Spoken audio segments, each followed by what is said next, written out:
গোলাপগঞ্জ বিয়ানীবাজারের শ্রমিকের গায়ে হাত তুলবে এমন কোন মায়ের পুত্র জন্ম নেয়। আমি তাদের পক্ষে লড়াই করব। বিয়ানীবাজারের সংগ্রামী শ্রমিক জনতা, আজকে একটি দেশের, বিশেষ করে আমরা বাংলাদেশের কথা বলতে পারি, বাংলাদেশের উন্নতির চালিকা শক্তি হচ্ছে তিনটি সেক্টর। একটি হচ্ছে বাংলাদেশের কৃষি খাত। 30-40 সেলসিয়াস তাপমাত্রার মধ্যে আমাদের কৃষকেরা, কৃষি শ্রমিকেরা ফসল উৎপাদনের জন্য মাঠে তারা শ্রম দেয়, পরিশ্রম করে, কিন্তু তাদেরকে যেভাবে মূল্যায়ন করা দরকার এদেশের সরকার এবং রাজনৈতিক দল তা করতে ব্যর্থ হয়েছে। আমাদের কৃষকদেরকে তারা মূল্যায়ন করতে পারে না। আরেকটি খাত হচ্ছে গার্মেন্ট খাত, যেখান থেকে ইউরোপে, আমেরিকায়, পৃথিবীর দেশে দেশে আমাদের পোশাক শিল্প, যার মাধ্যমে আমরা বড় অঙ্কের রেমিটেন্স পাই, সেই পোশাক শিল্পের শ্রমিক যারা, তাদেরকে অনেককেই মানুষ হিসাবে গণ্য করা হয় না, তাদেরকে বৃত্তের ন্যায় আচরণ করা হয়। আমার ভাই যখন দুর্ঘটনার শিকার হয়, সে যে দেশের নাগরিক এটা মালিকরাও চিনে না, সরকারও চিনে না। আগামী দিনে কোন শ্রমিক তার কর্মক্ষেত্রে দুর্ঘটনার শিকার হলে 1 নম্বরে মালিকদেরকে তার পুরো দায়িত্ব নিতে হবে। শ্রমিকদেরকে কর্মক্ষেত্রে তাদের স্বাস্থ্য ঝুঁকি থেকে তাদেরকে রক্ষা করতে হবে, তাদের পরিপূর্ণ নিরাপত্তা দিতে হবে। যে মালিকরা এটা পারবে না, ওদেরকে ব্যবসা করার সুযোগ দেওয়ার আমি মনে করি প্রয়োজন নাই। মালিকরা না পারলে সরকার যারা হবে তাদেরকে দায়িত্ব পালন করতে হবে। শ্রমিকদেরকে রেশনিং ব্যবস্থা চালু করতে হবে, তাদের সন্তানদের লেখাপড়া ফ্রি করে দিতে হবে, তাদের বেতন কাঠামো 23,000 নয়, সর্বনিম্ন 30,000 করতে হবে।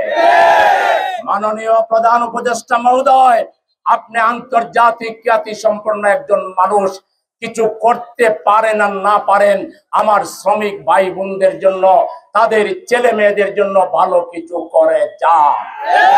আপনি মজুরি কমিশন গঠন করেন। শুধু গার্মেন্ট আর শুধু কৃষি নয়, আমার প্রবাসী যে ভাইগুলো গায়ে গতরে খেটে দেশে রেমিটেন্স পাঠায়, এয়ারপোর্টে গেলে তাদের ব্যাগ চেক আপ করে, ঘন্টার পর ঘন্টা লাইনে দাঁড়িয়ে থাকে। আমার বিয়ানীবাজার গোলাপগঞ্জের তরুণ ছেলেরা বিদেশ ভ্রমণে যেতে চায়। আজকে 1886 সালে শিকাগোর হে মার্কেটে 8 ঘন্টার দাবি আদায় করে শ্রমিকরা প্রাথমিক বিজয় অর্জন করেছে। আসল বিজয় আরো বহু দূরে, এজন্য প্রয়োজনে আবারও লড়াই করতে হবে। আপনারা কি আপনাদের অধিকার আদায়ের জন্য আমরা ডাক দিলে জনগণকে সাথে নিয়ে রাস্তায় আসতে রাজি আছে? প্রস্তুত থাকবেন। অধিকার কেউ কোনদিন দেয় না, অধিকার আদায় করতে হয়। এই বাংলাদেশের শ্রমজীবী মানুষের অধিকার আদায় না করা পর্যন্ত আমরা জামাতে ইসলামী করে ফিরে যাব না, শ্রমিক কল্যাণ ফেডারেশন করে ফিরে যাবে না। আমাদের লড়াই অন্যায়ের বিরুদ্ধে, আমাদের লড়াই ঘুষের বিরুদ্ধে, আমাদের লড়াই দুর্নীতির বিরুদ্ধে, আমাদের লড়াই শ্রমিক সমাজের পক্ষে। 60% শ্রমিকদের মর্যাদা নিশ্চিত না করা পর্যন্ত আমরা রক্ত দিয়েছি, জীবন দিয়েছি, অঙ্গহানি হয়েছে, প্রয়োজনে আরো রক্ত দিব, জীবন দেব। শহীদের রেখে যাওয়া এই জমিনকে আমরা ইনশাআল্লাহ কোরআনের ভিত্তিতে মানুষের অধিকার প্রতিষ্ঠা করব। শ্রমিকদের জন্য সুখবর হলো, আমাদের নেতা প্রফেট মুহাম্মদ সাল্লাল্লাহু আলাইহি সাল্লাম ঘোষণা করেছেন, শ্রমিকের গায়ের ঘাম শুকানোর আগে তার মজুরি দাও।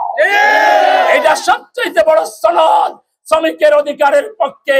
সুতরাং এই বাংলাদেশকে যদি আমরা কোরআনের বাংলাদেশে পরিণত করতে পারি, কোরআনের আইন যদি পার্লামেন্টে আনতে পারি, আমরা যদি এই গোলাপগঞ্জ বিয়ানীবাজার থেকে যদি সৎ নেতৃত্বকে পার্লামেন্টে পাঠাতে পারি, আমি অত্যন্ত গ্যারান্টি দিয়ে বলছি, গোলাপগঞ্জ বিয়ানীবাজারের শ্রমিকের গায়ে হাত তুলবে এমন কোন মায়ের পুত্র জন্ম নেয়।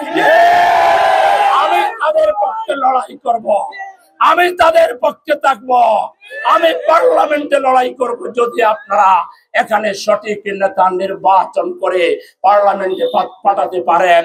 আপনারা কি পারবেন? আপনারা কি কাজ করবেন ইনশাআল্লাহ? আমি আবারও বিয়ানীবাজার গোলাপগঞ্জের শ্রমিক জনতাকে আমার পক্ষ থেকে মে দিবসের শুভেচ্ছা জানাচ্ছি, সিলেটবাসীকে জানাচ্ছি, দেশবাসীকে জানাচ্ছি, বিশ্ব শ্রমিকদেরকে আমার পক্ষ থেকে স্যালুট জানাচ্ছি। আমরা শ্রমিকদের সাথে ছিলাম, আছি এবং আমরণ থাকবো ইনশাআল্লাহ।